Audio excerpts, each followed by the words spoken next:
risen up for justice for Trayvon Martin. We believe that what happened to Trayvon is not just germane to the suburbs of Sanford, Florida. We believe that there are Trayvon Martins all throughout the United States of America, particularly right here in the city of Houston. Houston, Texas, and Harris County is filled with Trayvon Martins. And Houston, Texas, and Harris County is filled with George Zimmermans. And just as there is a law in the state of Florida called the Stand Your Ground Law that emboldens the George Zimmerman types, there's a law in the state of Texas called the Castle Doctrine that emboldens the Joe Horns and others who would gun down innocent young black men in hoodies like Trayvon Martin. We stand today in unity and solidarity with our hoodies on with the rest of the country to send a strong message that just because you see a black man wearing a hoodie does not mean that he's a bank robber. It does not mean that he's about to jack someone. It does not mean that he is a criminal looking to engage in some criminal behavior. My name is Brother Derek Muhammad, and I am a servant of this community. You usually see me wearing a suit and tie, as this is the way that I am trained by the Honorable Elijah Muhammad. But I wear my hoodie today in remembrance of Trayvon Martin. And when I put my hoodie on, I am the same person that I am when I have my suit on. Racial profiling is a huge problem in Harris County and the city of Houston. So I hope that the leadership in this city is paying attention. The Honorable Minister Louis Farrakhan told us that when the Arab Spring protests jumped off in 2011, that at some point we would see the same kind of protest right here in the United States of America. And with the death of Trayvon Martin, we've seen protests like we've probably never seen before in the United States of America, because there is a justice drought in the United States, and that justice drought did not miss Houston, nor did it miss Harris County. So we have a representative from Sheila Jackson Lee's office here today. I was told that our Congressman Al Green is down in Sanford, Florida on the ground. This is what I heard.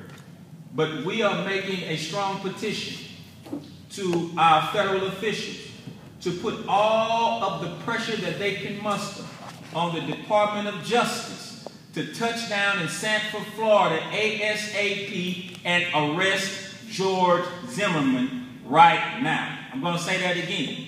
We're asking our federal officials to put all of the pressure that they can muster on the Department of Justice to touch down in Sanford, Florida, and arrest George Zimmerman right now. On Monday, in solidarity and in unity with the rest of the country, particularly a community rally that will be taking place in Sanford, Florida, we will hold a protest, a rally right here at Shake Community Center. And we will call Monday Hoodies and Headlights Day. Hoodies and Headlights for Justice Day. And this is going to be a day where the entire city of Houston comes together for a just cause that I believe very few of us can argue with. If you poll the citizens of Houston, black, white, red, brown, yellow, and whatever, you will probably see that most believe that at least George Zimmerman should have been arrested. Take a poll and, come back to us with your findings. But on our rally, at our rally, this coming Monday, we're asking people to come and sign the petition. Over 1 million people in the United States of America have signed a petition to have George Zimmerman arrested and for the federal government to get involved right now to make that happen. This is already taking place. We do not want the city of Houston to be left behind. We'll have a community condolence card Monday at the rally. It will be approximately 8 to 10 feet high. And we need every citizen in Houston, Texas to come by and sign that condolence card, and we will make sure that that condolence card is hand-delivered to the parents of Trayvon Martin down in Florida. And we also want people to come and sign up for the Justice for Trayvon Coalition. The Justice for Trayvon Coalition.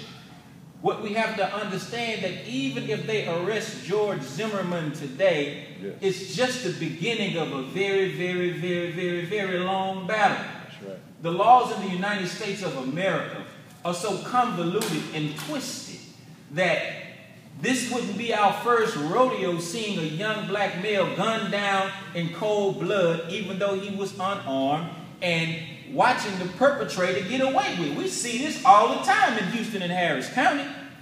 But this is a case that has taken on some serious, serious, serious implications, and the evidence that has been made public, we believe, is just overwhelming us, because in most cases the evidence is kept private. Therefore, the public is not given the opportunity to make a fair judgment in whether or not the perpetrator should be prosecuted. So again, hoodies and headlights on Monday. We're asking people to wear their hoodies, wear your hoodies to work. Now, they may not let you wear it inside your job, but wear your hoodie to work. And keep your headlights on during the daylight hours. The hoodies are in remembrance of Trayvon Martin. And the headlights represent us as a city standing vigil for the principle of justice. The headlights will be in remembrance of a good young brother, Trayvon Martin, and the headlights will also represent the searchlight that the government of the United States of America needs to have to look for George Zimmerman and arrest him ASAP. Those are all of the comments that Brother Derek has to make. So at this point, I would like to bring before you to make a few brief comments Brother Kofi Taharka from the National Black United Front, and afterwards we want to bring up Sister Krystal Muhammad from the New Black Panther Party for self-defense. Let's give them a round of applause before they even come up.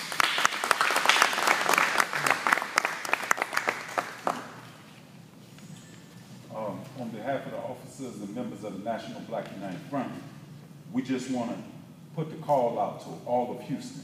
This is the 4th largest city in the country.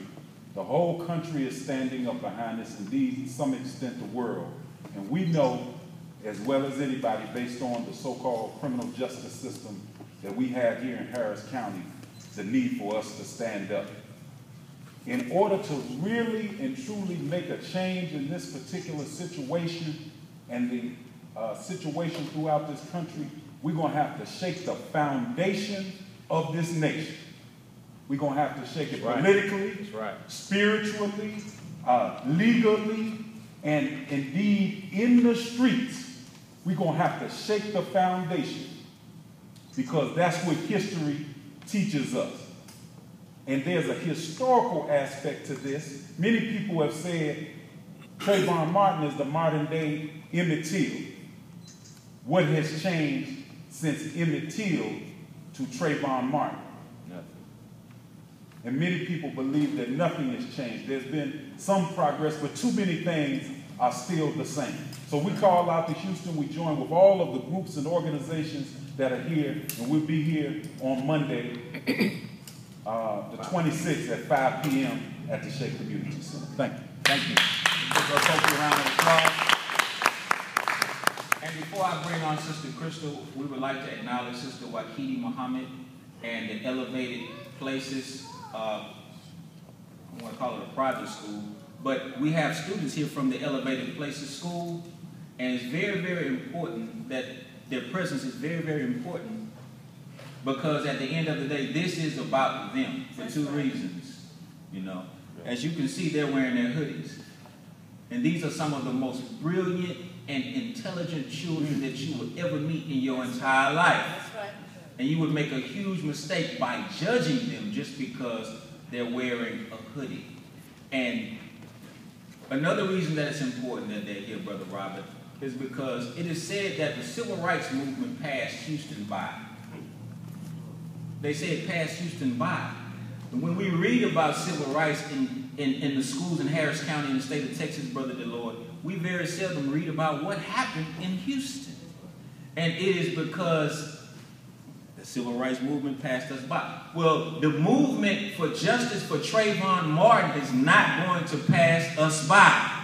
We want to make sure that our children get the opportunity to participate in this movement and learn the lesson that God has for us with this Trayvon Martin piece. The most important question is not when is George Zimmerman going to get arrested. That's a very important question.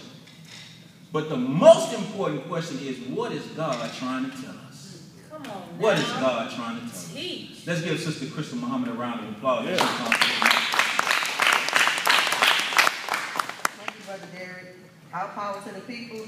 Out to the people. Black power. Black power. We're here today. I represent the new Black Panther Party for Self-Defense.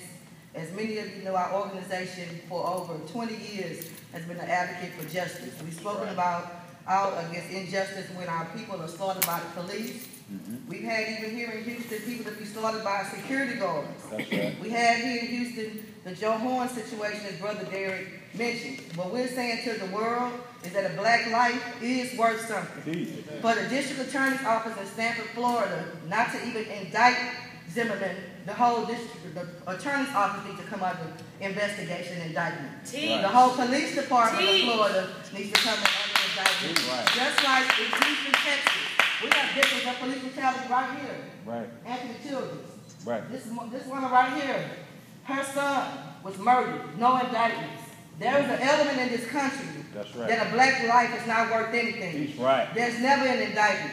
And it's spilled over from the police department to an everyday citizen. That's right. So what you have created is a clannish atmosphere. Right. A clannish atmosphere. Right. To where you're saying black life is not worth anything and we can just be gunned down. We say no. We stand in solidarity with the family of Trayvon Martin. Right. We stand on Monday. We're asking everybody, it's already been said, to come out. It's at 5 o'clock, so you don't have any excuse. That's right. To be right here, wear your hoodies and represent and bring your young people out. And the civil rights movement did not pass Houston. Okay? It was whited out by the media. That's right. There were major sit-ins that took place. Carl Hammond. There were major sit-ins. People were murdered at Texas Southern. El Drury Stern. All kind of things took They place do in this, and things. it was wiped out by the media. So we're asking the media of Houston to be responsible in 2012 and get the story out and let the truth be known, and let's change this system. We don't have another 20 years to keep having press conferences and rallying because we're tired of it. We're tired of it. Plain and simple. Power to the people. All power to the people. All right. Thank you. Let's give Sister Krystal another round of applause. I think she deserves one. And thank you, Sister Krystal. I stand corrected. The civil rights movement did not pass Houston by. It just got whited out by the media. It's true. The next person I would like to bring up is a lady by the name of Tracy Johnson. It's important that she have a word to say today because, as Sister Krystal already informed you, Tracy Johnson's son, his name is Anthony Johnson, was gunned down by Harris County Sheriff. Killed in cold blood. He was 15 years old at the time. He was 15 years old at the time. And, of course, that officer is still back on the beat. Again, 3 days later, he's back on the beat. And to this very day, he's still out there. So what happened to Trayvon Martin, Houston and Harris County is full of Trayvon Martins. Past, present, and we're trying to make sure that that's not the future. So it's important because we have to understand the pain of a mother who has a black child. That's right. You say, well, Brother Derek, that's a white woman. White women have black children too. Her son was a black man, was a young black male, and he was gunned down in cold blood. About 2 to 3 weeks before this Trayvon Martin thing happened, I wrote an article that appeared in the African American News and Issues, and it was actually featured by Isaiah Carey on Isaiah's Factor, and it was called The Hoodie Experiment. And it was about my personal experience, looking a little bit younger than I am. You know, I wear a suit every day because that's the way I'm trained. But, you know, I got this bald head, so during the wintertime it gets kind of cold, so I have to put my hoodie on. And And the way that I get treated when I have my hoodie on, it's like night and day. And I wrote an article about it. And then a few weeks later, this happened to Trayvon Martin. Everybody's got on hoodies illustrating a similar point. I say